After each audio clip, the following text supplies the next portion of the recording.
Bienvenidos y bienvenidas a nuestra clase de los viernes del Seminario de Derechos Humanos de la Universidad Nacional de Lanús.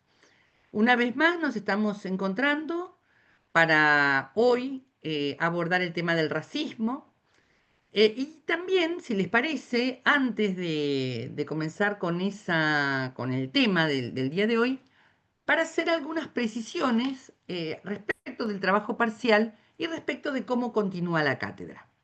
Así que si les parece, empiezo con estos avisos. Ustedes me van preguntando en el chat cualquier duda que se les presente y además de esas preguntas en el chat pueden levantar la mano o hacer poner la manito levantada como emoji y les damos el micrófono.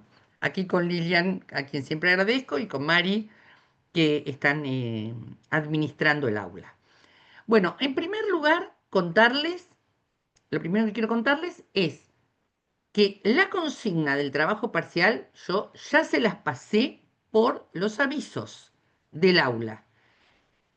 No solo se los pasé por los avisos del aula, sino que están puestos en la solapa, está puesta en la solapa inicial del aula. Quisiera saber a través de gestos de ustedes, agradezco como siempre muchísimo a los que encienden sus pantallas, quisiera saber con algún gesto si recibieron bien, si accedieron a las consignas de trabajo parcial. Bien, gracias. Bien, han accedido. Lo primero que quiero contarles del trabajo parcial es que es un trabajo borrador.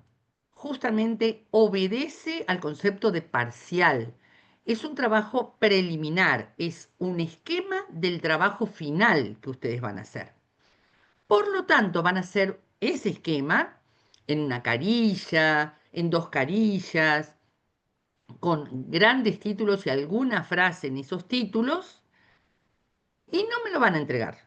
No me lo van a entregar. Lo van a presentar en una de las fechas que tenemos previstas para el trabajo parcial. El cronograma de fechas, no me pidan que se los diga de memoria, pero el cronograma de fechas y el día que es la presentación del trabajo parcial está en ese cronograma. Ese trabajo lo pueden hacer en grupos, ustedes ya los vi intercambiando en avisos celulares para conformar esos grupos o pueden hacerlo solo. ¿En qué consiste ese trabajo parcial? En que tienen que tomar o un tema conceptual o un caso que hayamos abordado en clase o que esté en los guiones de clase, no necesariamente que lo hayamos abordado en estas reuniones sincrónicas de los viernes, caso que a ustedes les llamó la atención porque lo leyeron en el guión, porque lo escucharon acá en las clases sincrónicas, y ese caso lo desmenuzan, lo relatan y lo analizan a la luz de la bibliografía de la materia. Primero en el trabajo parcial como un esquema sencillo, con una hipótesis sencilla de qué opinan o qué análisis hacen de ese caso, o de un concepto, o de una convención de derechos humanos que ustedes elijan, qué análisis hacen de ese caso en un texto esquemático. ¿Por qué les pido este trabajo sin entrega? O sea, que no me lo tienen que entregar por ahora. Porque ese trabajo, eso que van a postular, lo van a defender en la clase sincrónica dedicada al trabajo parcial. Y si lo que ustedes me comentan es coherente, cierra una idea clara, yo les doy el ok y con ese ok va a ser la estructura del trabajo final. También puede pasar que yo les diga corregilo. Cuando yo les diga corregilo, agregale esto, agregale lo otro, no significa que el trabajo parcial esté desaprobado. Porque ese es un trabajo parcial, justamente la palabra lo indica, es algo parcial de su proceso de aprendizaje.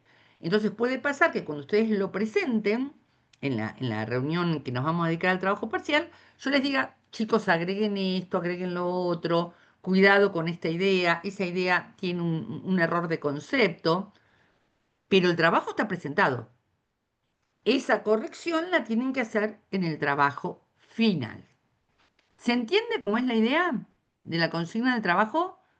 Ahí veo algunas caras, espero las demás caras de las pantallas. ¿Se va entendiendo? ¿Sí? Bien.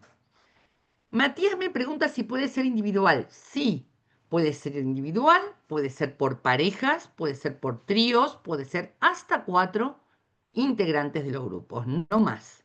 Hasta 4, ustedes van a ver que yo voy a ser muy precisa cuando sean 4 los autores, de detectar que los 4 hayan participado, o que los 3 hayan participado, o los 2.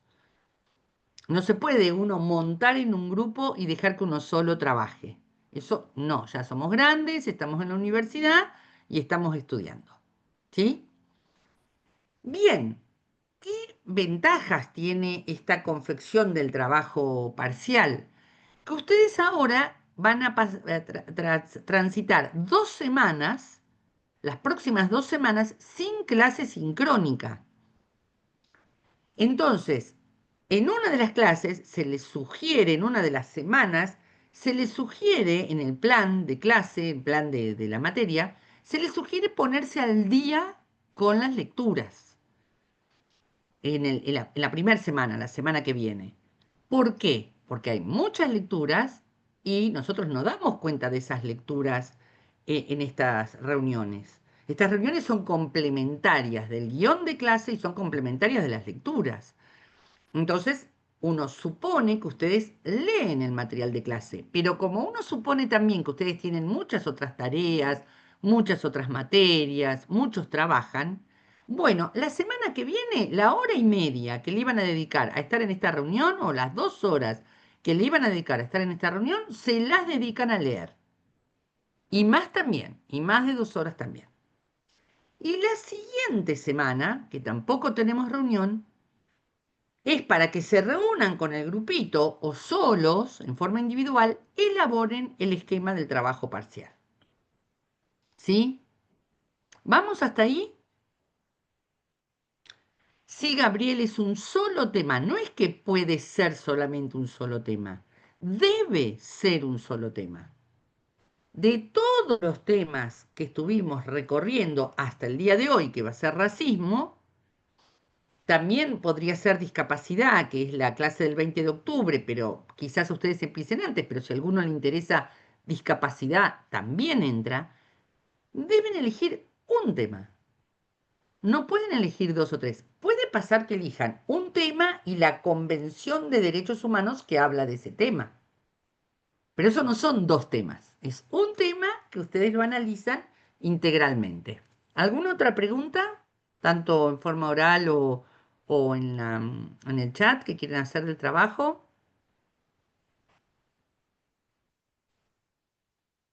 Mira, Ángel, eso es una pregunta que en realidad tiene una respuesta eh, clara en este sentido.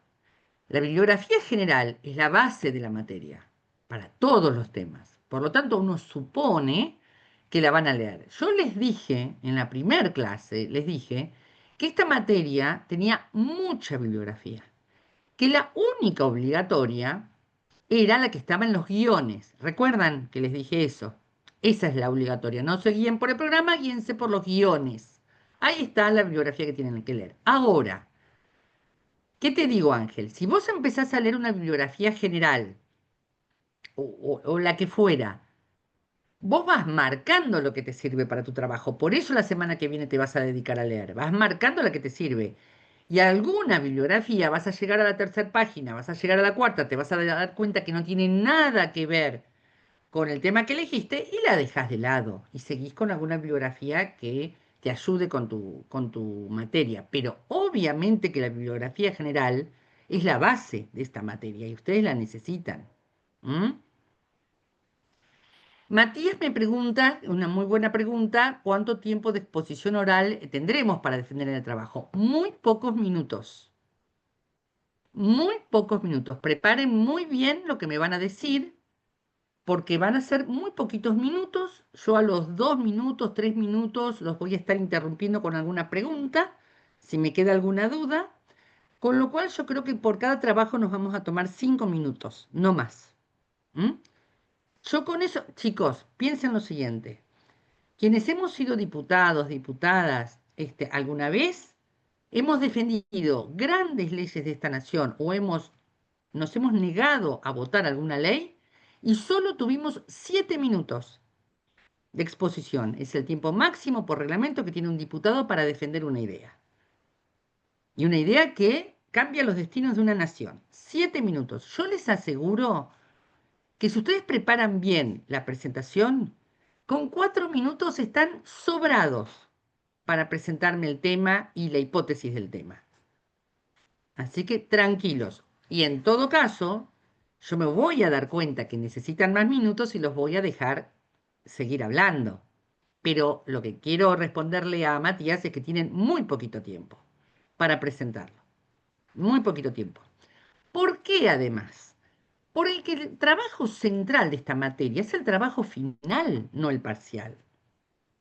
El trabajo parcial es solamente para que yo me dé cuenta que van bien rumbeados. Nada más.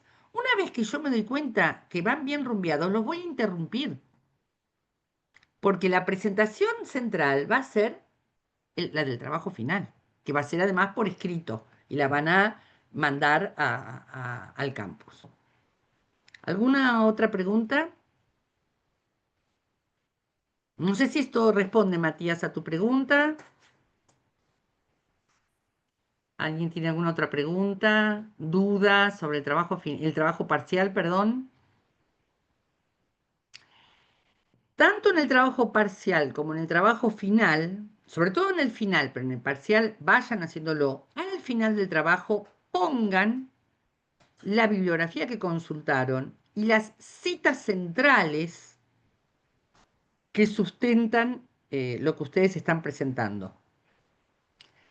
Quienes quieran micrófono, Matías, les digo que me hagan una señal por la ventanita o pongan un emoji y les damos micrófono. Ahí te paso, ahí te doy micrófono. Adelante, Matías. Hola, ¿qué tal? Buen día a todos, ¿cómo están?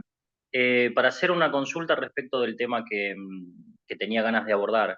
Sí, La idea es, bueno, por temas laborales, me parece, en mi caso, más expeditivo que pueda hacerlo solo.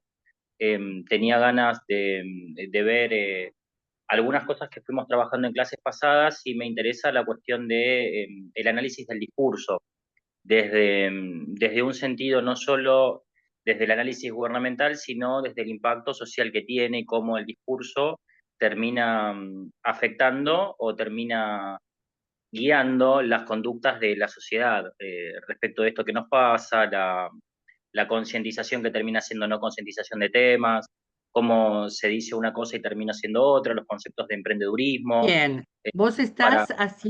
Vos estás haciendo un análisis de discurso integral. Bueno, no, Matías, no. Podés hacer análisis de discurso de un tema. Análisis de discurso respecto de los derechos de género. Análisis de discurso y de la palabra que circula, la conversación periodística, la conversación política, la conversación periodística y social que circula alrededor del racismo. No voy a aceptar trabajos generalistas. No sé, Matías, si Ok. esto te lo responde. Sí, mi idea era el análisis del discurso gubernamental, Pero hacerlo, respecto de qué, respecto de qué tema.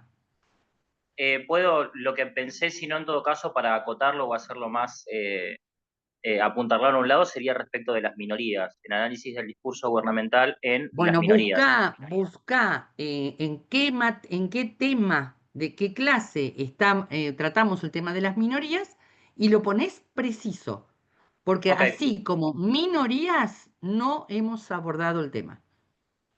Así que me tendrás referí que elegir alguna de las minorías en particular que estuvimos abordando, ¿sabes? a género, jubilados o docentes. Exactamente. Ahí vamos. Ahí nos Bueno, vamos entendiendo. perfecto, gracias. Exactamente. Muy bien, muy bien. Compañeros, compañeras queridos, tengo muchas cámaras apagadas. Me es muy desalentador hablar a tantas cámaras apagadas. No creo que tanta gente tenga problemas de conectividad, así que vuelvo a insistir enfáticamente con que le den a esta profesora la chance de inspirarse, la chance de motivarse para dar esta clase y enciendan sus cámaras. Gracias. Franco, te doy la palabra para que me comentes esto que no entendiste. Vamos con el audio para Franco. Adelante. Si puedes encender tu cámara, mejor.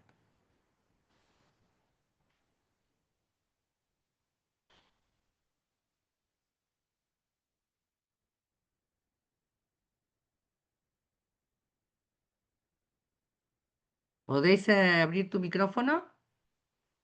Ahí está. Te escucho, Franco.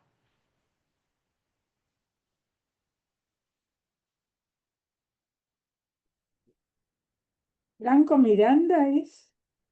Franco solo y ya está desmuteado, pero por algún motivo no lo escuchamos. Ah, no tiene cámara ni micrófono en la compu. Ahí está, no hay problema. Bueno, vamos a leer su pregunta. Yo no entendí lo del final. ¿Cómo se toma? ¿Vamos a tener consignas personales del tema que elegimos? ¿Va a ser una cuestión evaluando todo lo que vimos en la materia? No, no. Lo dije con toda claridad, Franco. Yo no evalúo todos los temas de la materia.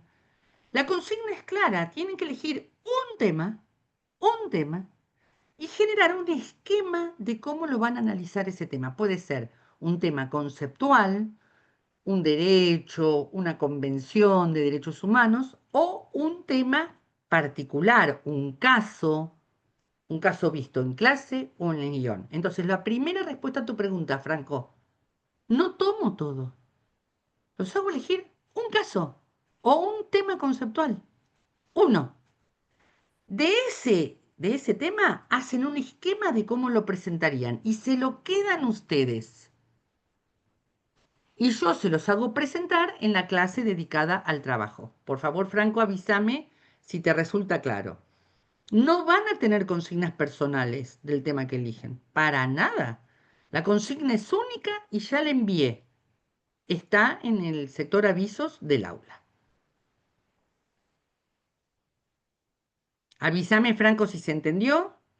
Y sí, Franco, para la presentación vas a necesitar un micrófono. Y yo voy a necesitar siempre, sobre todo en la era de la inteligencia artificial, hablar con seres humanos para evaluarlos. Siempre. Porque la inteligencia artificial está haciendo estragos. Bueno, buenísimo que ya se entendió. Ayrton me pregunta, ¿se debe seleccionar un tema específico? Sí, sí.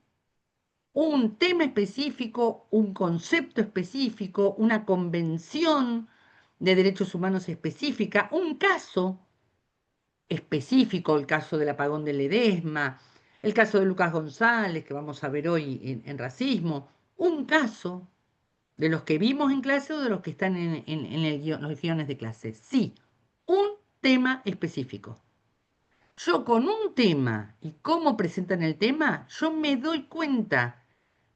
Chicos, no peino canas de casualidad. Yo me doy cuenta si ustedes están enfocados en los conceptos de la materia. No necesito recorrer todos los temas. Con uno yo me doy cuenta cómo van. ¿Mm? Avísame, Ayrton, si te pude responder bien la pregunta. Lilian, ¿te parece que falta alguna explicación, algo que quieras comentar? Bueno, entonces espero que te desmutees. Sí, ahora sí. No, no, yo lo estoy evaluando los temas nomás, porque hay mucho Bien, bien. interesante. Bueno, Maribel, Sabrina, Micaela, Vero, Ángela, Abigail, Berenice, Catalina, Iván, Ana, Candela, Jonathan, Ezequiel, Luz, Maya, ¿alguna duda? ¿Alguna duda? ¿Alguna pregunta? Janina, Jonathan, Magalí, ¿cómo vienen? ¿Les queda alguna duda respecto al trabajo? Bueno, ahí me avisa Abigail que está claro, Iván también, los dos Ivanes me avisan que está claro, Jonathan también, Magalí también. Guíense por la consigna que les mandé por los avisos del aula. No se enreden, no se estresen. Es un una forma de evaluación muy sencilla. Elijan un tema, un caso, una convención y analicen. Agreguen datos, agreguen su opinión sobre ese tema. Y muéstrenme qué leyeron. Citen bibliografía. Díganme qué lecturas respaldan lo que ustedes dicen sobre ese tema. Florencia me dice que está bien, Luz también. Bueno, ¿estamos? ¿Estamos hasta aquí? Bueno, repito por última vez, así ya podemos empezar con el tema de clase. La semana que viene es una semana que no tenemos reunión y que vamos a dedicarla a ponerse al día con las lecturas. Recuerden que las lecturas obligatorias son las que nombra el guión de clase.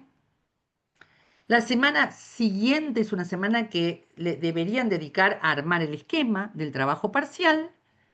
La siguiente semana, ya 20 de octubre, 24 creo, sí, 24 de octubre, van a tener la clase sobre discapacidad, con la cual terminan los temas generales.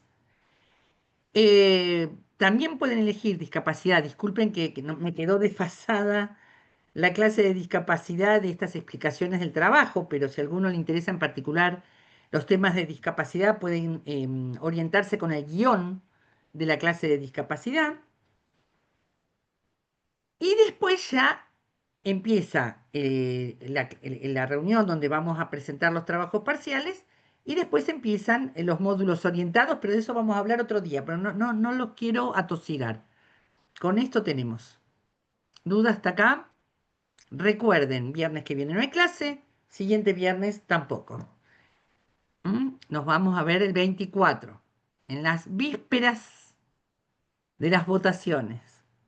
Ojalá voten a esta profe, pero eso no lo dije nunca. Bueno, estamos, creo, ¿no? Todos están poniendo su nombre y apellido y su DNI. Recuerden, los que tienen las cámaras apagadas, tienen que participar activamente del chat para tener presente, por lo menos con una intervención respecto del tema del día. Además de poner su nombre y apellido y su DNI. Ya son con boleta única, Franco, ya son con boleta única.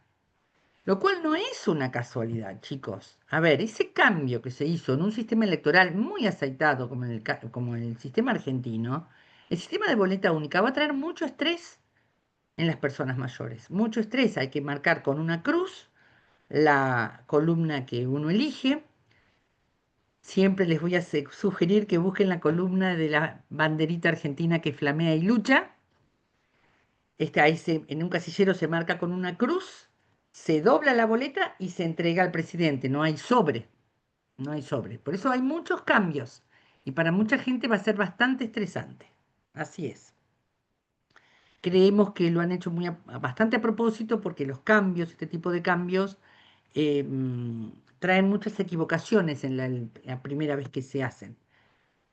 Bueno, una última cuestión antes de pasar al tema. Una última cuestión. Recibí muchas consultas y recibo muchos mails respecto de estar presentes o estar ausentes. No me avisen ni justifiquen sus ausencias. No me envíen ni mails ni mensajes por el aula respecto de que no pudieron entrar. Uno supone que todos ustedes regulan su presencia para estar en el 75% de las reuniones, aproximadamente. Con el 75% de las reuniones, ustedes están con el presentismo que reglamentariamente la universidad postula. Con lo cual, si hay días que tienen que faltar porque tienen otra tarea, porque se enfermaron, porque se desconectaron, etcétera, no se preocupen, tienen margen para faltar, tienen margen. Vamos a decirlo así, de cada 10 clases, en 3 pueden faltar. Así que tranquilos. Ahora, supongamos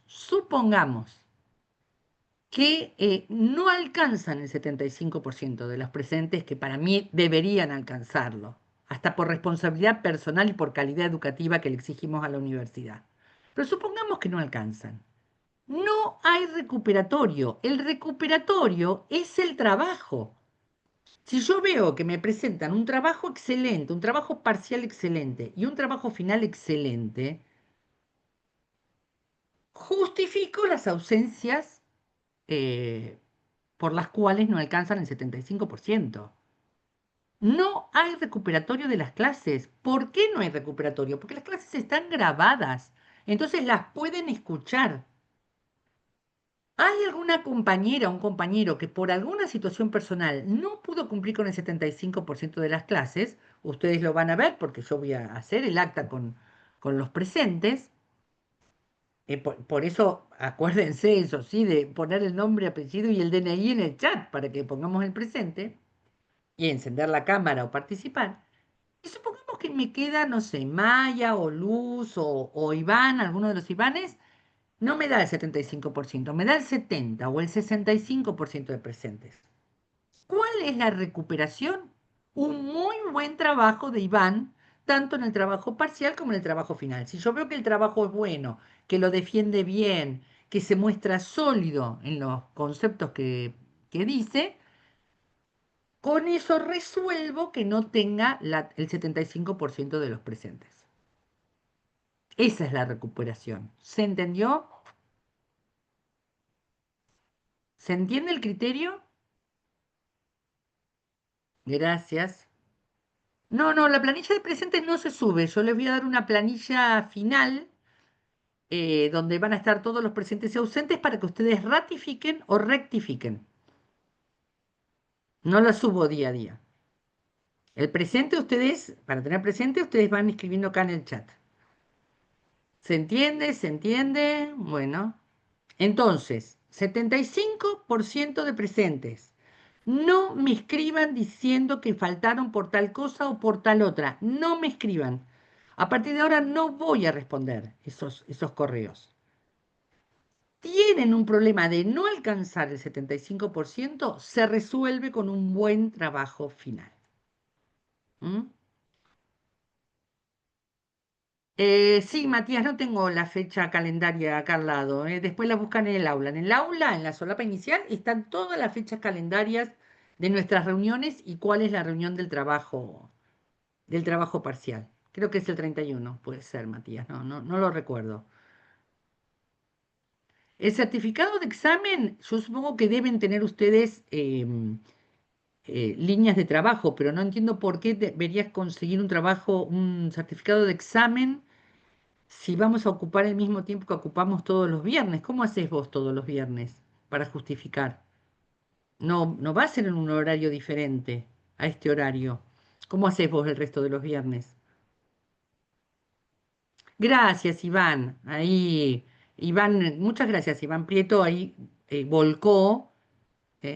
Claro, y ahí está la fecha. Gracias, Iván. Ahí está la fecha que es el 31 de octubre. Por eso, es un viernes como cualquier otro. No entiendo por qué necesitarían un certificado particular. Después, en todo caso, me explicas eso, Matías, porque no lo logro entender. Capaz ese día, vieron que yo trato de terminar antes, trato de terminar 10:30. Capaz ese día nos extendemos hasta el horario previsto, que es hasta las 11. En general, yo sugiero que escuchen, que se queden a escuchar a los compañeros, porque lo que uno le dice, le recomienda a los compañeros, le sirve a uno para el trabajo de uno, pero también se pueden liberar, una vez que presentan su trabajo, se pueden liberar, perdón. Bueno, ¿alguna duda más sobre esto del presentismo? Yo preferiría que no estudies esa mañana. Si es tu costumbre, veré después cómo se hace el certificado. Nunca he hecho certificados. Yo prefiero que estudies la semana que viene y la próxima, que para eso no hay clases, para que ustedes se pongan al día. Está previsto así, o sea, pedagógicamente está previsto que la semana que viene sea una semana de lecturas y la otra sea una semana de esquematizar el trabajo final. Yo no creo en los estudios de una hora antes, pero si vos te sentís más tranquilo, bueno, después veré lo del certificado. Tendría que averiguar cómo se hace, nunca he hecho.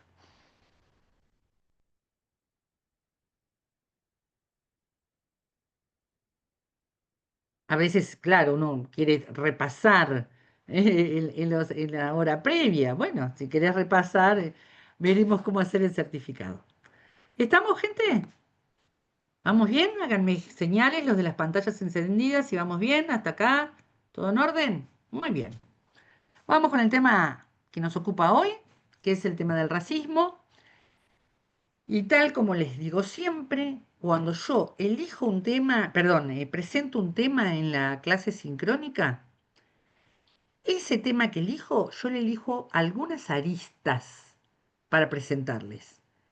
El guión ordenado del tema está en el aula.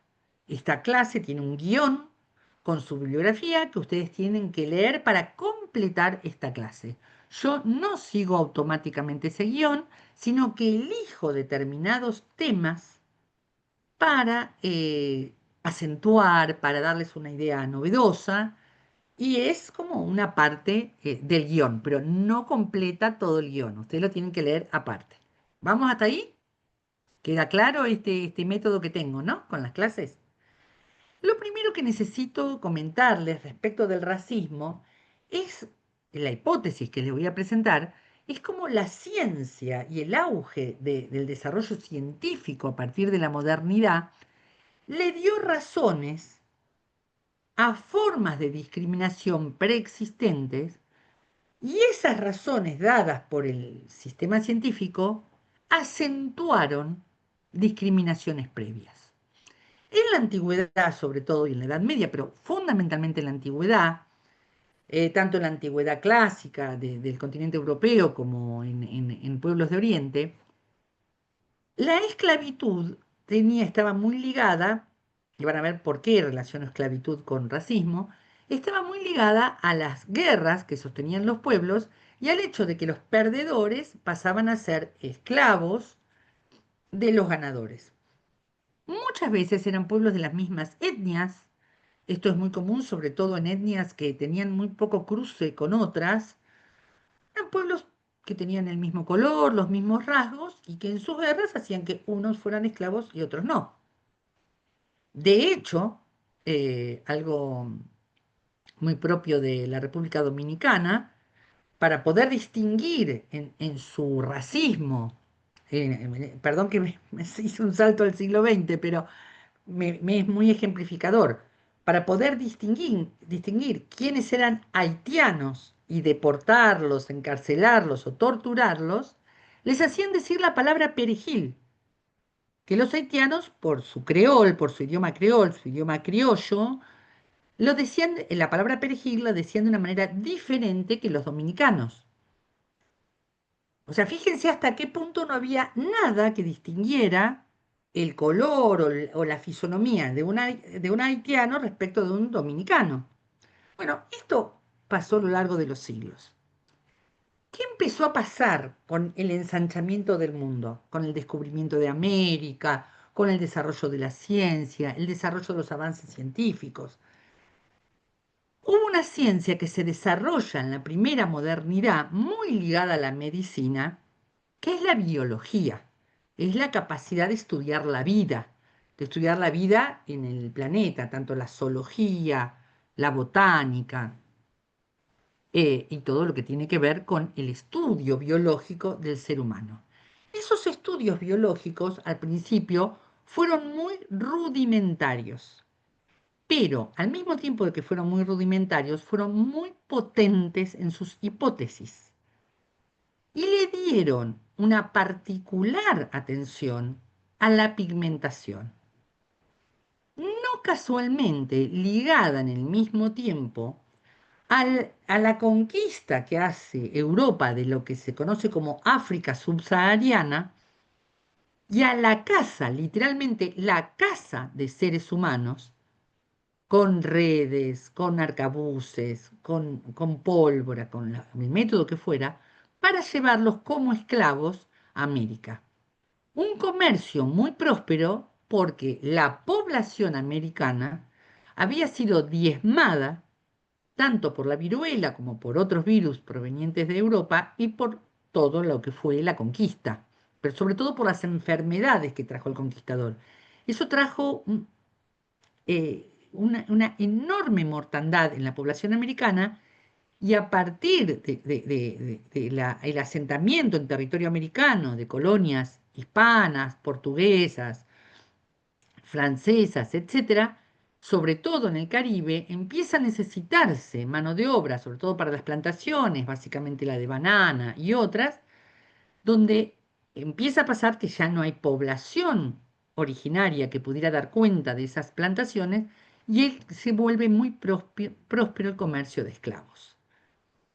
En ese contexto económico, en ese contexto de comercio humano, es que en paralelo se desarrolla la ciencia, los primeros rudimentos de las ciencias biológicas, diciendo barbaridades respecto de la pigmentación. La pigmentación, cuestión que se conoció después, respecto de cómo esa pigmentación defiende más o menos a los seres vivos de los rayos solares, esa pigmentación fue tomada como un punto de inflexión respecto de unas razas y otras. De hecho, nace el concepto de raza como un concepto muy potente que explicaba con mucha potencia las diferencias de coloración o de fisonomía entre los pueblos. ¿Sí? Es muy posterior, muy siglo XX, el reconocer que somos la misma especie con gradualidad y pigmentación. Es muy posterior. Este acento que se pone en la pigmentación, sobre todo refrendando y legitimando el comercio de esclavos en la conquista americana y en los primeros años de las colonias americanas, este rasgo de pigmentación fue un rasgo que es como que combinaba, no sé cómo explicarle, se reforzaba perfectamente con las hipótesis científicas del periodo. Al punto tal que el Caribe selvático pasa a ser un lugar de fuga de esclavos. De hecho, el Caribe tiene en la selva un lugar de refugio de esclavos. También ocurre en la selva brasileña. Y es allí donde estos pueblos pueden mínimamente mantener sus costumbres, mantener sus idiomas originales, etcétera, a lo largo del siglo XVI, XVII y XVIII, pero con una ciencia hegemónica que los ponía prácticamente como los parias de la sociedad, tanto como los parias de la India. Fíjense el caso hindú no es un tema de razas. De hecho, hay factores referidos a la vestimenta, etcétera, que tienen que hacer la distinción, como la palabra perejil entre dominicanos y haitianos. No tienen una diferencia racial. Lo mismo ocurre con una casta muy pobre del Japón, aún vigente, que son casi intocables, como los parias de la India, que no tienen ninguna diferencia fisonómica ni de pigmentación con el resto de los japoneses. Con lo cual, lo que hacen estas teorías científicas referidas a que la pigmentación da cortes en el ser humano de especies diferentes, que es una teoría científica absolutamente ya superada, vino a legitimar lo que estaba ocurriendo en el comercio de seres humanos. Vino a legitimar, pero al punto tal la logró legitimar que dio lugar a todo un proceso que conocemos como racismo. Ese proceso de racismo impregnó a nuestras culturas, tanto las culturas latinoamericanas, ni que hablar la cultura europea, con la idea de que había razas superiores y razas inferiores, al punto tal de que hasta medían el tamaño de los cerebros, hacían mediciones, asociaban determinadas características fisonómicas a la inferioridad de una raza respecto de otra. Fue una corriente de ideas, el racismo, muy refrendada científicamente. Muy refrendada, porque si no, no se explica el grado de impregnación que tuvo en nuestras culturas. Norteamérica está cruzado al día de hoy, Estados Unidos.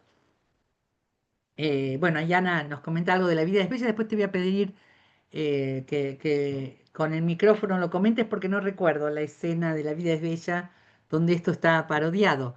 Pero Estados Unidos de América al día de hoy sigue cruzado por la enorme impregnación social que tuvieron estas teorías, al punto tal de segregar los micros, segregar los lugares de estudio, o directamente había razas que no tenían derecho a estudiar, segregar los baños, las habitaciones, las casas, los barrios, etcétera, los transportes públicos, etcétera.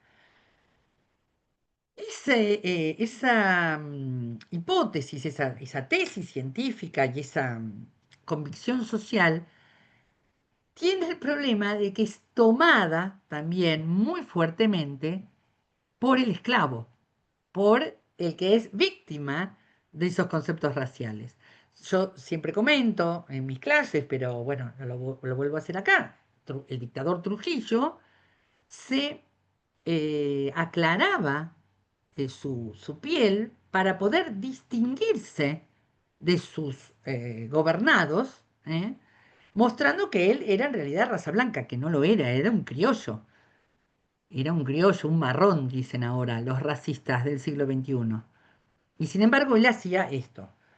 La decoloración que hizo con todo su dinero Michael Jackson no deja de ser una víctima de esta conversación social y de estas convicciones sociales tan impregnadas, que después fueron refutadas a nivel científico durante todo el siglo XX, fueron en motivo de enormes luchas de colectivos sudafricanos, norteamericanos, bueno, la figura de Martin Luther King y demás fueron figuras emblemáticas de lucha contra el racismo y sin embargo estamos transitando el siglo XXI todavía con los resabios de esa conversación que está convencida de que existen razas. De hecho, hasta no hace muchos años, el 12 de octubre se conocía como el Día de la Raza, ¿no? Como con esta idea de que la raza era algo que existía. Bueno, no existe el concepto llamado raza, ya se sabe, ya fue refutado, y sin embargo, eso impregna todavía nuestras conversaciones sociales, políticas y periodísticas. De hecho, yo siempre cuento la anécdota desde muy joven, yo como maestra he tenido grupos de hermanos y en barrios muy humildes del conurbano sur, y recuerdo sobre todo un grupo de hermanos que la jerarquía entre los hermanos no era la edad, algo muy típico que jerarquiza a los hermanos, sino que se acercaban entre ellos los brazos, los ponían así, un brazo al lado del otro, y tenía más jerarquía en el grupo, ellos eran 5, el que tenía la piel más clara. Y la que tenía la piel más oscura era la marginada de los 5 hermanos. ¿eh? Y esto de compararse los brazos y compararse el color de piel no lo hacían a escondidas, mía. No lo hacían a escondidas de la conversación social, estaba legitimado por la conversación social. De hecho, cuando la ultraderecha vuelve a traer estos temas y este racismo en sus conversaciones, no se encuentra con un rechazo unánime de la población a estas conversaciones. Cuando ellos traen el concepto de marrón, que es el concepto del criollo, ¿no? De eh, nuestros colores típicos del cruce de fenotipos, de genotipos, esa conversación sobre los marrones, sobre los negros de mierda, que a lo largo de las luchas populares fueron refutadas, fueron corridas y quedaron como conversaciones políticamente incorrectas, volvieron a la superficie con la ultraderecha y no hubo tanto rechazo. No hubo tanto rechazo. Bueno, voy a dejar acá un ratito para leerlos y el que quiera hacer alguna intervención en voz alta, los espero.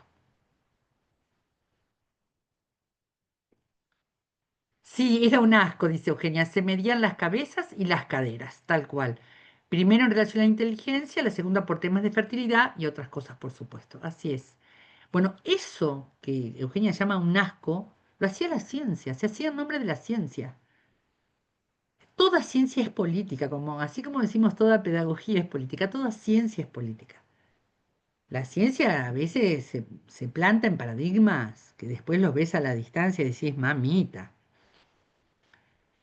Bueno, Ana, después te pido si te damos el micrófono que nos cuentes lo de La vida es bella.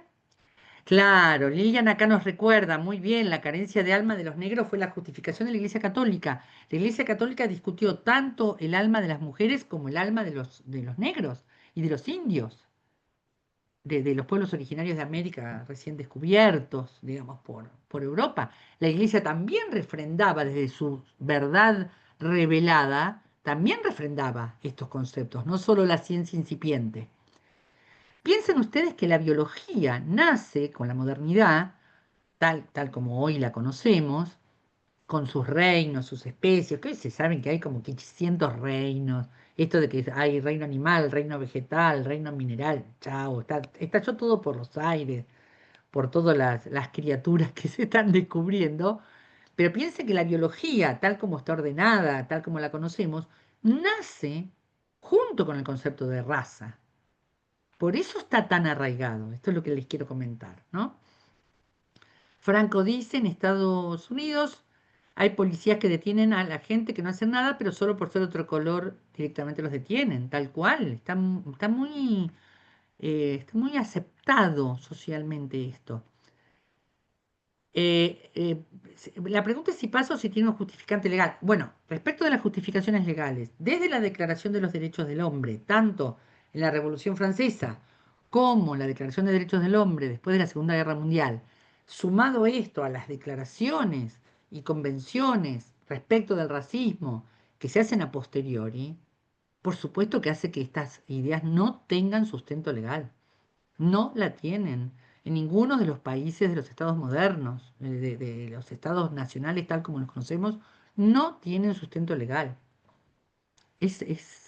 Usos, costumbres, prácticas tuvieron sustento legal cuando había esclavitud, pero Argentina muy tempranamente, con la Asamblea del año 13, hace liberación de vientres, nacen los libertos, se termina con la esclavitud muy tempranamente en Argentina y en el resto de América también. El que más tardó en hacer este reconocimiento es Estados Unidos, dando lugar a un tipo de negritud que se explica también en la novela La cabaña del tío Tom. El negro que cree que está bien esta segregación, que es la contracara. El tío Tom es la contracara de Martin Luther King, ¿no es cierto? No, no, es tremendo. Esto que vos decís, Eugenia, es lo que les estoy comentando. No hay sustento legal. Ya están hechas las declaraciones universales de derechos humanos. ¿Qué pasa que igualmente nos seguimos midiendo por el color de piel? ¿Qué pasa? ¿Por qué está tan arraigado? Bueno, esa es la hipótesis que traté de desarrollar, Eugenia. No le encuentro otra explicación. Es decir, son hipótesis muy arraigadas a lo largo de mucho tiempo. Franco dice, una de las luchas más recientes puede ser, claro, exactamente, el movimiento Black Lives Matter, la vida negra también importa, que se hizo muy conocido por el asesinato de George Floyd. Gracias por traer ese caso, Franco. De ahí viene la definición o el concepto de supremacía blanca. Exactamente. Bueno, eso iba a pasar ahora en la segunda parte, pero lo adelanto a partir del comentario de Luz Sandoval. Hitler no es un hecho aislado. Basta de considerar a Hitler un loco suelto, basta. Somos cientistas sociales. Milley no es un loco suelto, Hitler tampoco lo fue. Hitler pudo hacer lo que hizo porque tuvo médicos, porque tuvo científicos, porque tuvo instituciones médicas, instituciones de las ciencias biológicas, que le decían los problemas que tenían los que no eran parte de la raza aria y daban cuenta de las debilidades de la raza gitana o de la raza judía o de los negros. Esto le dio sustento a un Hitler. No era un loco suelto que decía hay que matar a los judíos. Hay una suerte de aceptación, sobre todo en los primeros años, de lo que Hitler hacía. Después, cuando este hombre enloquece y entra en una espiral sin fin, de la cual no supo salir, con quemas de seres humanos, con los campos de concentración, etcétera. Después el mundo se horroriza, pero los primeros 5 o 6 años, a ver, no nos olvidemos que hubo olimpiadas que se hicieron en la Alemania hitleriana, olimpiadas mundiales, que de hecho tuvo la característica esas olimpiadas, que las grandes pruebas del atletismo, que son las pruebas centrales de las olimpiadas, las gana un negro, un norteamericano, no recuerdo ahora el nombre, que le traía, ¿te acordás, Mari, del nombre? A Jesse, ver. Jesse Owens. Owen. Jesse Owen, gracias, Jesse Owen, que Mm. le trajo un enorme dolor de cabeza a Hitler, porque le tiraba por tierra. Él necesitaba las Olimpiadas para refrendar el tema de la supremacía blanca, y no lo pudo hacer porque este Owen le ganaba todas las pruebas olímpicas centrales. Y aún así dejó pasar las Olimpiadas, que no le sirvieron de propaganda, y pudo seguir con sus ideas. Hitler no es un hecho aislado, es producto de ese racismo y que impregnaba a Europa desde varios siglos, desde el surgimiento de las ciencias biológicas. ¿Está? Es importante dejar de mirar la historia a partir de personajes raros, excepcionales y coloridos y empezar a mirar la historia como estructuras sociales con procesos a veces tremendos. La ultraderecha está trayendo hoy, pleno siglo XXI, las mismas ideas que Hitler. Y estamos pasándolas de largo en las redes sociales y hay chicos y jóvenes que se detienen en esas ideas y las toman como buenas. ¿Sí? Ahí lo tienen a Elon Musk cancelando Netflix. Yo lo cancelaría por miles de motivos a Netflix. Sobre todo me da ganas de parar con estas plataformas que siempre lo único que buscan es sacarte una platita más. Disney, Disney Plus y Disney Plus Plus, cuestión que a Franco Colapinto nunca lo podemos ver, porque hay que pagar y más y más y más. Bueno, imagínense la opinión que tengo de las plataformas. Ahora, aún así, la cancelación que propone Elon Musk es porque Netflix está trayendo un contenido referido a la diversidad de género. Y es aceptado por miles y miles y cientos de miles de personas en todo el mundo ese discurso. Bueno, Gabriel dice, también a nivel global, los migrantes y refugiados suelen sufrir xenofobia, rechazo y condiciones desiguales en muchos países. Sí, vos sabés, Gabriel, que la interconexión del mundo ha traído una suerte de ampliación del racismo hacia los grupos etíopes, subsaharianos, los grupos orientales, tanto del cercano Oriente como del lejano Oriente, que exceden absolutamente la idea de raza negra. Lo de la raza negra y el tema del comercio de esclavos en el siglo XVI y XVII le dio como, estuvo muy retroalimentado con el surgimiento de las ciencias biológicas, pero hoy el racismo se extiende a todo aquello que no sea raza aria. O sea, Hitler sigue vivito y coleando, para que quede claro. Incluso la raza eslava, que es raza, digamos. Las etnias eslavas más propias de montes Urales, norte de Rusia y Ucrania, Bielorrusia, son mal vistas por los que pregonan la superioridad de los arios. Es tremendo. Hacen unas diferenciaciones locas, locas, realmente. Incluso digo, siguiendo el razonamiento de los racistas, de última los bielorrusos son más rubios que los arios. Si es una cuestión de pigmentación, ¿no? La ciencia se relaciona en interés de quienes pueden fundarla, absolutamente. Es así, Eugenia, es así. Así que totalmente es política, tal cual. Profe, aprovecho de editar mi comentario para aclarar. Antes yo le estaba preguntando a un compañero, tengo presente el racismo en Estados Unidos.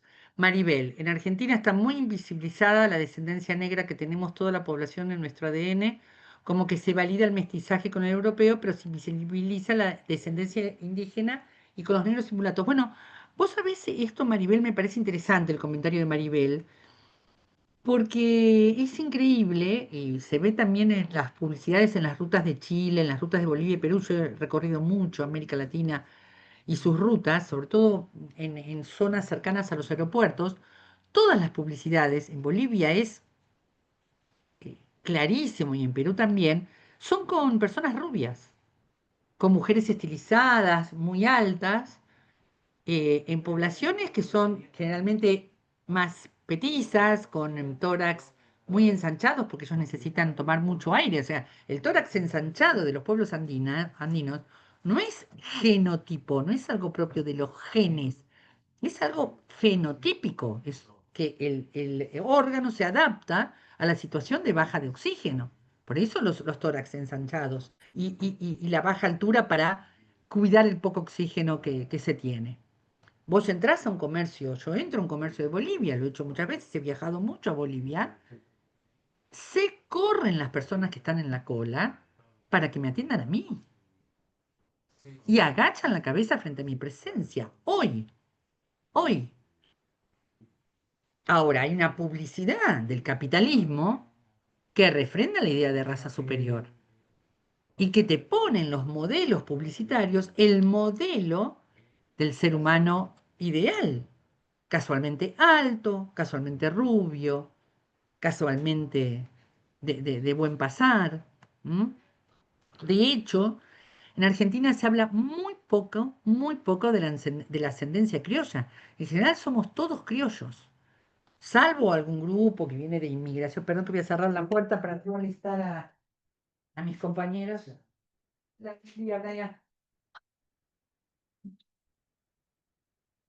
Les decía, salvo inmigraciones, que en Argentina ha habido muchísimo, la idea de que somos mestizos y de que somos de poblaciones criollas, generalmente de pueblos originarios, y en algún punto, sobre todo en los barrios de Montserrat, San Telmo, en Ensenada de Barragán, en provincia de Buenos Aires, etcétera, la posibilidad de que también seamos descendientes de negros, bueno, en México ocurre lo mismo, está muy invisibilizado como discurso, ¿no? No se comenta, no se comenta. Y de hecho, hay muy poco estudio de los linajes respecto de qué pueblo originario es el que me da este color y esta fisonomía. ¿Son los colastiné? ¿Son los guaraníes? ¿Son los tehuelches? No se sabe. No se sabe, se estudia muy poco hacia atrás. En Estados Unidos el racismo y la xenofobia siguen muy presentes. Mira, Miranda, tengo una mala noticia. En Estados Unidos son brutos, bestiales y por su gran capacidad de propaganda, enseguida nos damos cuenta de su racismo. Pero el racismo impregna toda la cultura americana, tanto norteamericana como latinoamericana. Está muy presente el racismo entre nosotros, muy presente, muy presente. Mucho más de lo que los argentinos estamos dispuestos a reconocer.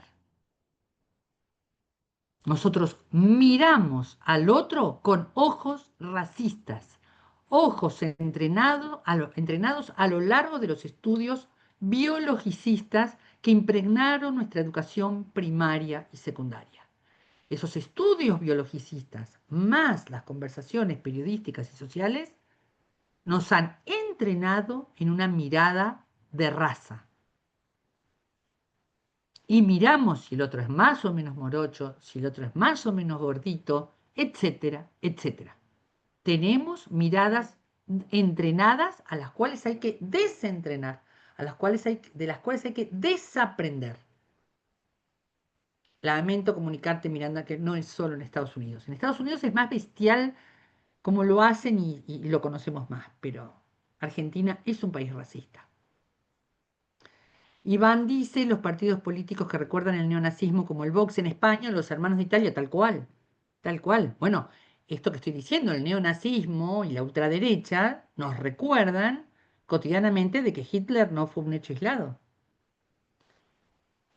Caterina, qué locura eso de la carencia de almas, me hace hasta difícil de creer, tremendo. Díaz Camila dice, en el fútbol pasa mucho con los cánticos racistas hacia los jugadores. Muy buen ejemplo, Camila. Muy buen ejemplo, tal cual. Como sucedió con el jugador Vinicius, acá es tremendo. Las hinchadas es tremendo. Franco dice, en fútbol sí hay racismo. No, Franco, no es en fútbol sí hay racismo. En todas las actividades sociales hay racismo. El fútbol se atreve a cantarlo. Esa es la diferencia. Pero en las empresas hay racismo, en los grupos artísticos hay racismo, en nuestra cotidianidad hay racismo, en las aulas universitarias y en las aulas educativas hay racismo. No solo en el fútbol. El fútbol es más atrevido y lo canta. Esta es la diferencia, ¿eh? Yo no creo que tengan que echar al grupo que canta eso, para nada. Yo creo que hay una ausencia tremenda de políticas públicas respecto de la formación de estas hinchadas. O sea, yo creo que hay una formación dirigencial que hay que hacer con los dirigentes de clubes, hay una formación que hay que hacer con los socios de clubes que le corresponde al Estado y que fue una gran ausencia, ¿no? No se está formando al espectador, no se lo está formando. Y los clubes tienen una gran capacidad formativa. El origen de esos cantos, buscarlos en las inferiores. Buscarlo en los padres que gritan barbaridades al niñito de 8 años del equipo contrario. Ahí hay que empezar. No echando cuando ya está todo hecho un desastre. Empezá formando a esos padres de las divisiones inferiores. Empezá dándole charlas a esos niñitos de 8 años y la mano que le tienen que dar al jugador contrario. Empezá por ahí. Y eso podría ser perfectamente una política pública deportiva. Figueroa Julieta dice el término sudaca en España para referirse a migrantes de Sudamérica está tremenda y asquerosamente normalizada. Bueno, esto que nos dice Julieta nos recuerda que el racismo no es un problema solo de la Argentina, no es un problema solo en América Latina, sino que es un problema universal, es un problema planetario y es un combate que hay que dar fuerte, fuerte. Sí, sí, y Europa además que siempre se creyó muy superior al resto, ¿no? Por eso fue un continente colonizador, conquistador, que incluso hay colonias que no las larga en pleno siglo XXI. Lilian cuenta, Tarantino lo marca en su película Django desencadenado, el esclavo negro que no quería un caballo para él, sino que el negro libre no la tuviera. Es maravillosa esa escena. Es maravillosa. ¿Pero qué? ¿Vos querés un caballo? No, yo no quiero que él tenga un caballo. Es tremendo. Eso es la cabaña del tío Tom. La hipótesis de la cabaña del tío Tom, que alguien me recuerde el autor de esa novela, es una novela clásica norteamericana. Si alguien me recuerda el autor, se basa en esa misma hipótesis de la escena de Django. Y después está la novela Las aventuras de Huckleberry Finn, de Mark Twain, que también se las recomiendo, que ahí ya hay una mirada del pobre, del blanco pobre, Huckleberry Finn, en su alianza profunda con un negro, en su escape del sistema, a lo largo del río Mississippi. No. Si no han leído Las aventuras de Huckleberry Finn, se las recomiendo muy especialmente. Maribel nos dice, Sarmiento y Mitre con la civilización y barbarie nos implantaron que lo extranjero es el progreso y aprendimos a sistematizar el racismo invisibilizando nuestros orígenes. Tal cual. Gracias Maribel por el comentario. Gabriel dice, en Buenos Aires y también en toda Argentina hay casos de personas insultadas con frases como volvete a tu país. Tal cual. Dirigidas a migrantes bolivianos y peruanos. Este argumento de que nos sacan el trabajo, que es incluso anticonstitucional. Nuestra Constitución, en su preámbulo, dice para todos los que quieran habitar el suelo argentino, nuestra Constitución tiene un preámbulo que es una enorme bienvenida, es una enorme celebración de que la gente venga a habitar este suelo. Y sin embargo, se instaló mucho más la idea de que me sacan el trabajo, que se vuelvan a su país, etcétera, ¿no? Bueno, acá nos recomienda la película El triunfo del espíritu. Bueno, Denis, si nos puedes dar más datos, te agradecemos. Lilian Truco, el Black Power nace de ahí. Bueno, el Black Power tuvo que ver con grupos afroamericanos que incluso eligieron el camino de la violencia tuvieron líderes que apostaron, porque ustedes saben que Martin Luther King fue un líder pacifista, pero hubo líderes del Black Power que apostaron a la violencia para resolver el tema del racismo. Ahí dice Denis que es la historia de Owen, un afroamericano que gana las Olimpiadas. Ah, es la historia de Owen, de Jesse Owen que nombramos aquí. Entonces vamos con el triunfo del espíritu para los que quieran ver la historia de Jesse Owen que le arruinó los planes propagandísticos de la raza superior a Hitler. Gracias, gracias, Denis. Netanyahu, dice Denis, también se podría considerar racista, que quiere exterminar el pueblo palestino. Mira, ya lo de Netanyahu es como si yo te dijera, es como el racismo recargado. ¿En qué sentido es el racismo recargado? Ya ni se preocupa si la etnia es la misma, no es la misma. Ya está, sos palestino, fuiste. Hay ahí como un recorte respecto del enemigo que se acentúan muchísimo y que traen una paradoja tremenda, porque no sé si todos ustedes saben, pero antes de la constitución del Estado de Israel, en 1948, durante todo el siglo XX y el siglo XIX, hay incluso registros fotográficos, registros audiovisuales, en todo ese periodo convivían muy bien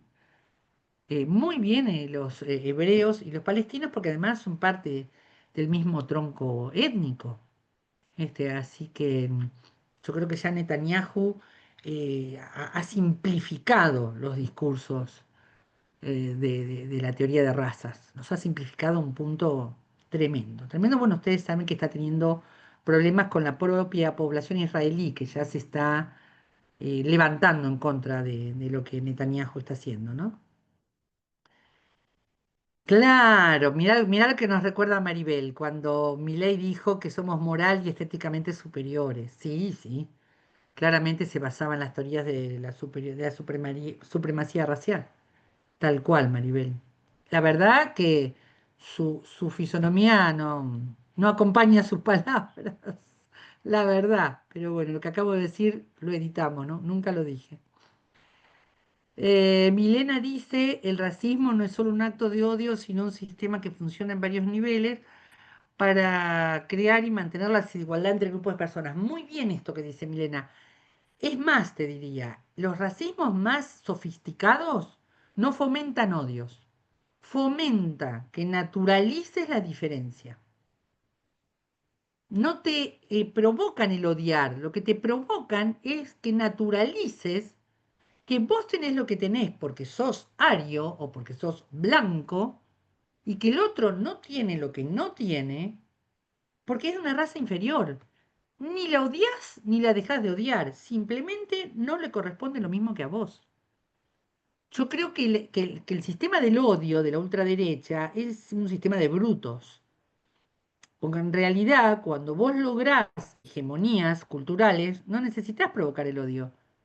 Lo que hace la hegemonía cultural es naturalizar hechos aberrantes, violaciones de derechos humanos, hace que se naturalicen. Yo creo que la cultura del odio es más de los grupos ultras. ¿Mm? Elon Musk, dice Mary Kovrak, sudafricano que es propulsor del apartheid, tal cual, y que llevó sus ideas del apartheid a una Estados Unidos, donde la ultraderecha, Trump, calzó muy bien con las ideas que él traía de Sudáfrica. En Jujuy pasa lo mismo, dice Mary Kovrak. Iván nos dice, con respecto a los criollos, ya lo expuso en su momento José Hernández, con la persecución del gaucho, tal cual, tal cual. Maribel nos cuenta, la mayoría de los lugares de poder lo ocupan hombres y blancos. Claro, porque se cruzan las dos violaciones de derechos humanos, la violación de los derechos de género con la violación de derechos humanos que no reconocen ni distinguen razas.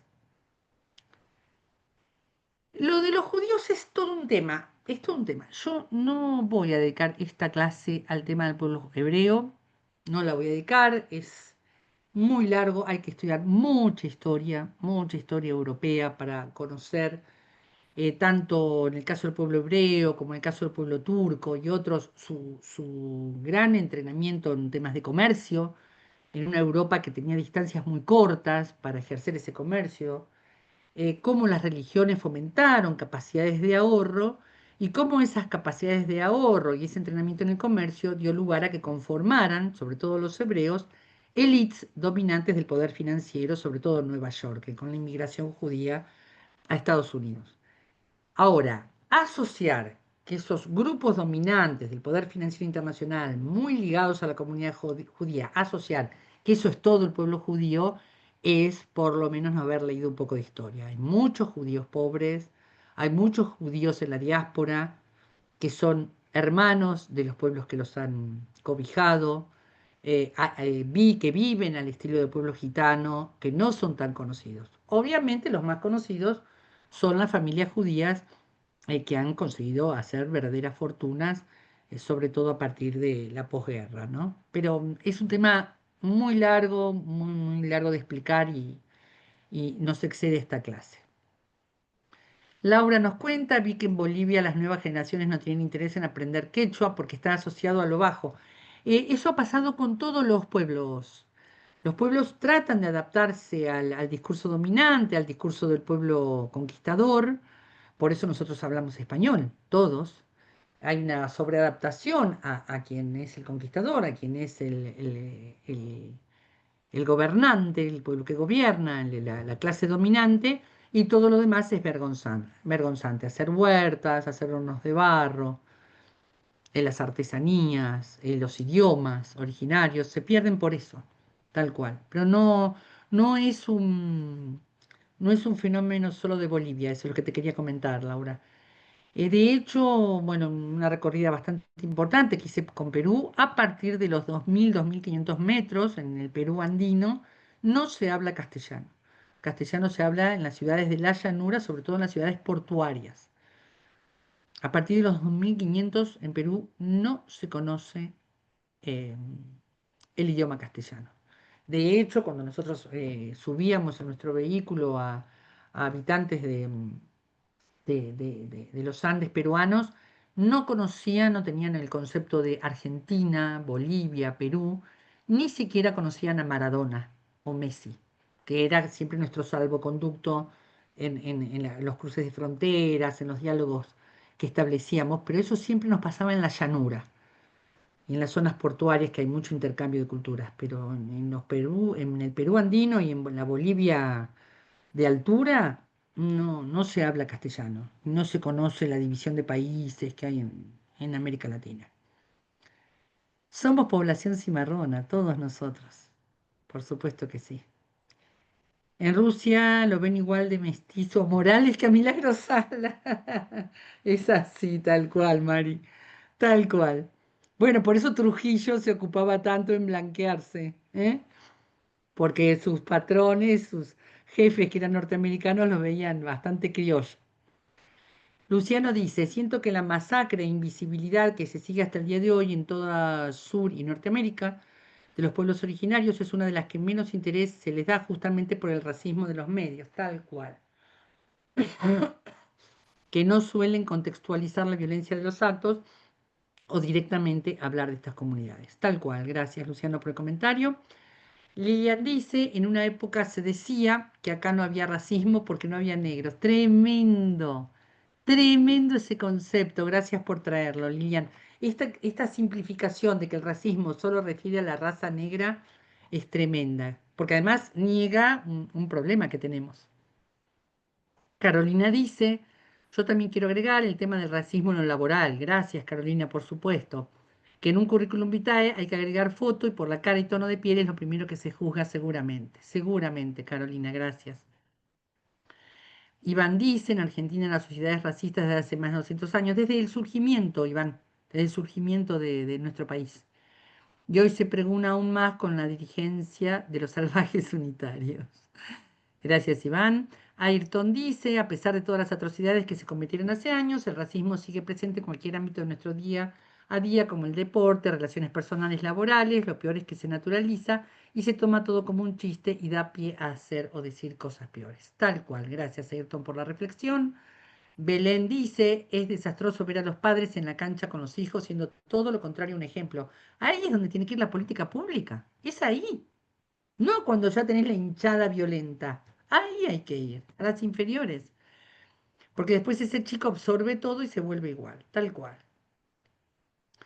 Ana dice que Beecher Stowe, supongo que es el autor de La cabaña del tío Tom. Esto es lo que nos... Sí, ¿no?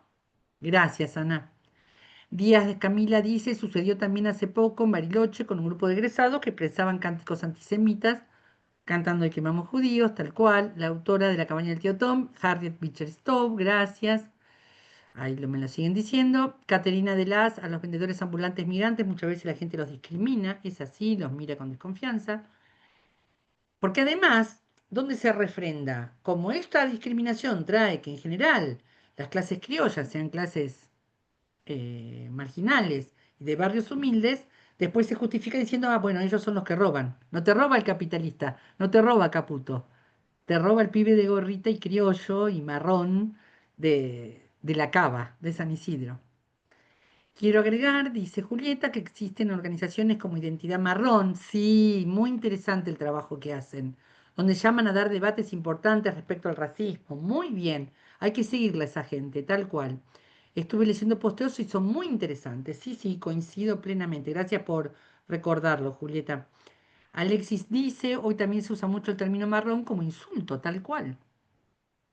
Lilian dice, Alberti y compañía querían que vinieran industriosos y laboriosos ingleses y le llegaron los españoles italianos agrarios y anarquistas, tal cual. Se jodieron. Acá llegamos nosotros, o los ucranianos pobres, como en mi caso, los Romaniuk llegamos. ¿Querés ¿Puedo decir decir algo, algo Lilian? con el tema de los marrones? Vos fíjate, acá pone Alexis que hoy se usa marrón como insulto. ¿Cómo se apropian del término? Que yo me acuerdo haberlo escuchado hace muchos años con amigos uruguayos súper marrones, súper descendientes de cotonosos, así divinos, narigones, que ellos empezaron a usar el término marrón. Y hoy la contracara es que usan marrón como insulto. Ellos Así se es, reivindican marrones y la derecha lo toma como insulto. Eso es lo terrible de todo esto. Cómo se apropian así hasta, es. hasta de tu propio, De de tu tu propia propia... identidad, que vos la decís con orgullo. No, Bueno, Eugenia nos dice Hidden Figures, figuras escondidas. Si bien es una película interesante, también una muestra de cómo se usa el racismo como recurso de consumo. Hay un misticismo en unas leyendas basadas en hechos reales donde menos sobre la lucha y color y real y más sobre wow. Entonces sí existían negras inteligentes y da un poco de rechazo. Bien. Ah, miren qué inteligentes pueden ser los negros. Tremendo. Franco dice, muchos de los casos de racismo que hay en Argentina creo que se pueden explicar con la colonización pedagógica que nos explica Jaureche, por supuesto, o el medio pelo de la sociedad argentina que nos muestra que la clase media, en vez de identificarse con su propio pueblo, prefiere creerse europeo. Gracias, Franco, por traer la sociología de Jaureche. Victoria nos dice, en tanto al tema de racismo en Estados Unidos se me viene a la mente el caso de Serena Williams, cuando fue a tener familia por el hecho de ser una persona de color, incluso siendo famosa como es, casi muere por mala praxis. Esto destapó unas estadísticas respecto a esta diferencia. Si mal no recuerdo, la tasa de muerte de mujeres negras era 3,5 veces mayor a las mujeres blancas. Mira vos, no sabía eso. Y eso se extiende también a las comunidades como indios nativos. Mira vos. Micaela comenta, adhiero a eso y también tiene que ver con la colonización cultural importada también de los imperios. Abril nos cuenta, apartheid Sudáfrica estaba legalizado, que la población negra mayoritaria en el país tenía prohibido votar, acceder a ciertos lugares públicos, vivir en determinadas zonas. Tremendo. Y estaba naturalizado. Esto que estamos contando del apartheid de Sudáfrica, yo digo que es un estadio superior al odio. No es que los blancos sudafricanos odiaban a los negros, simplemente estaban apartados. Es un estadio superior al odio cuando se naturaliza y se aprueban leyes y se aceptan leyes de segregación. Marina nos dice, bueno, perdón, Ana. Bueno, como el uso de la palabra libertad, tal cual. Florencia dice, también como todavía los niños siguen pidiendo para pintar personas con el color de piel, el cual es el blanco. Claro. Claro. Victoria dice, en tanto el tema de racismo, se me viene a la mente el caso de Serena Williams, esto ya lo leímos. es tremendo porque la justificación es que las negras aguantan naturalmente el dolor, lo cual no tiene ninguna base científica. Fue una locura. Bueno, gente, fantástico todos los comentarios, la verdad, un montón de comentarios. Creo que pudimos recorrer el tema con claridad, pero me gustaría en estos 10 minutos finales, si les parece, que ustedes pongan comentarios en el chat o pidan la palabra respecto de la hipótesis central que les quise presentar. ¿Cuál es la novedad? ¿Cuál es la hipótesis? ¿Cuál es el aporte que esta clase hizo a un tema que evidentemente ustedes conocían mucho y por eso hicieron los comentarios que hicieron? Pero me gustaría saber el aporte que les dejó esta clase. Así que los espero en el chat o los espero a viva voz en estos minutos finales.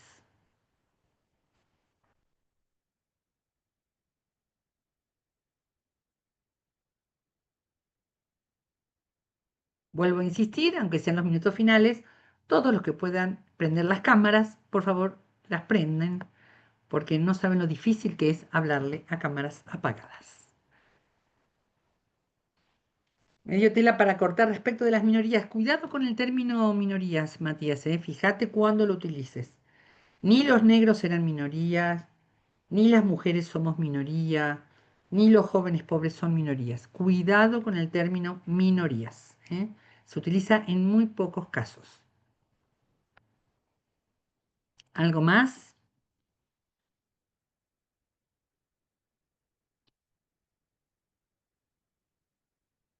Espero 3 o 4 comentarios antes de cerrar, por favor.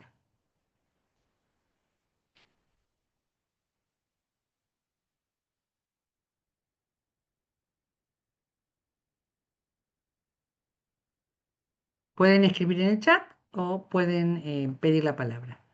Bueno, ahí llega uno. Miranda dice, es increíble cómo el racismo sigue siendo parte de nuestro día a día. A veces los tenemos tan naturalizados que lo pasamos por alto. Bien. La naturalización del racismo. Esa fue una de las cosas que estuvimos charlando. Me gustaría que alguno hiciera un comentario acerca del origen de esta naturalización que estuvimos charlando en clase. Sí, Belén, yo necesitaría saber cuál es el conocimiento que te llevas. No solo que me cuentes que te llevas conocimiento, sino que necesito que me describan, me digan cuál es el conocimiento que se lleva. Lo mismo le pido por favor a Matías, que me dice que la clase le dio tela para cortar. ¿Cuál es la tela para cortar que te dio esta clase? Esa es la pregunta.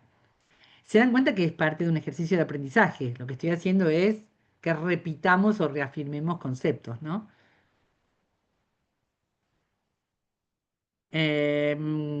Caterina me dice, me llamó mucho la atención las distintas justificaciones que se le da a la discriminación. Bien, sobre todo la justificación científica. De esto trató la hipótesis de la clase, y que son difíciles de creer que algunas siguen vigentes. Bueno, pero uno de los temas centrales de esta clase fue la justificación de las ciencias biológicas al racismo a lo largo de la modernidad. Candela dice, está bueno poder visibilizar estos temas y también saber cómo actuar ante ello, cómo podemos actuar para que estos casos disminuyan.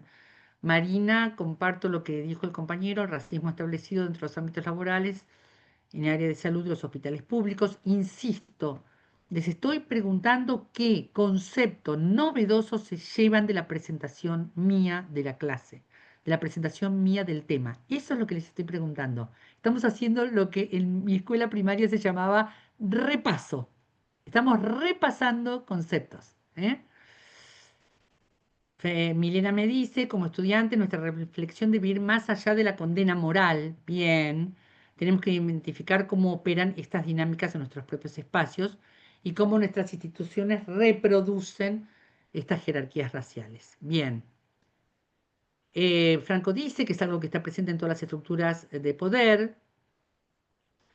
El racismo va más allá del color de piel, puede ser el país de donde venís, cómo hablás, cómo pensás. Sí, insisto, no les estoy consultando comentarios nuevos. La pregunta fue clara, chicos. ¿Qué concepto presentado en clase se llevan como novedad? No que sigan comentando sobre el tema, eso ya lo hicieron y les agradezco. Quizás, dice Franco, estructura de poder no es el concepto correcto, bueno, no, vuelvo a insistir, espero conceptos sobre la clase. Axel dice, Después de todo lo visto en esta clase, llegué a la conclusión que el racismo está muy arraigado en el ser humano. Gracias. Ese es un concepto de clase. Esta clase buscó reafirmar, fortalecer, darles elementos para que ustedes observaran lo impregnada que está la sociedad humana, lo arraigado que está el concepto de racismo en las sociedades humanas. Gracias, Axel. Denis, me llevó la idea de que en nuestro país hay un racismo muy interiorizado. Gracias, eso también lo charlamos. Muchas gracias, Denis. Laura, que el racismo está institucionalizado y que fue fundamentado por la ciencia y con discursos de odio. Con discursos de odio fue sobre todo posterior con la ultraderecha. El racismo hoy no está institucionalizado, ¿eh? Estuvo, sería en pasado, Laura, estuvo institucionalizado. Después de la Declaración de los Derechos del Hombre ya no quedan vestigios de leyes eh, que hagan, que legitimen el racismo. Ya es totalmente cultural. Bárbaro. Bueno, Magalí también reafirma que la ciencia, como la gran refrenda de estos conceptos, es algo novedoso para ustedes. Micaela dice, a mí me llamó la atención que el racismo siga vigente. Bien. Mariana, el concepto de hacer autocríticas sobre la naturalización. Gracias. Julieta dice, la necesidad de políticas públicas. Sí, sí, fui muy insistente en eso. Gracias, Julieta. Que eviten la normalización. Gracias, Julieta. El racismo sirve como elemento político conveniente para segregar y justificar ciertas prácticas. Tal cual. Tal cual. Es muy cómodo tener un corpus teórico que justifique el racismo porque me habilita a prácticas inmorales, como dice Iván. Muy bien. Y Alexis dice, el racismo no bajó en el tiempo, sino que fue mutando y adaptándose. Muy bien, Alexis. Muy bien esta idea. Pero está aquí, ¿eh? Está aquí entre nosotros.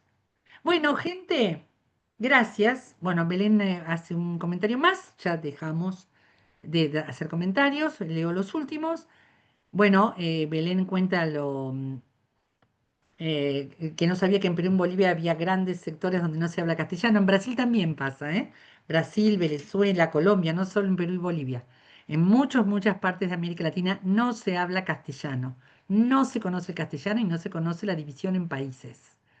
¿Eh? Así que bueno, me alegro que conozcas un poquito más América Latina. Después contó lo del caso de Serena Williams. Julieta dice que el racismo no es algo que ocurre en acciones o palabras explícitos, sino que está incorporado en la educación y en las formas de organización social. Muy bien, Julieta. Lilian Truco dice la costa y los altos en Perú. Toda América Latina sepan que fue conquistada por sus orillas y por sus ríos. Entonces, Guayaquil, Buenos Aires, Rosario, Cartagena de Indias, ustedes van a encontrar Lima, van a encontrar un castellano preciso, claro, sobre todo Lima, hablan un castellano hermoso, muy castizo. Ustedes penetran la selva o suben a la altura de la cordillera de América del Sur y desaparece el español, desaparecen las costumbres hispanas y casi no se conoce al conquistador, ni se conoce todo lo que fue la emancipación de los pueblos, la división en países, etc. ¿Mm? Hay que recorrer América Latina, sabemos muy poco de América Latina. Cuando elijan su próximo destino, que además suelen ser más económicos que los destinos turísticos, elijan Bolivia, elijan Ecuador, elijan Venezuela.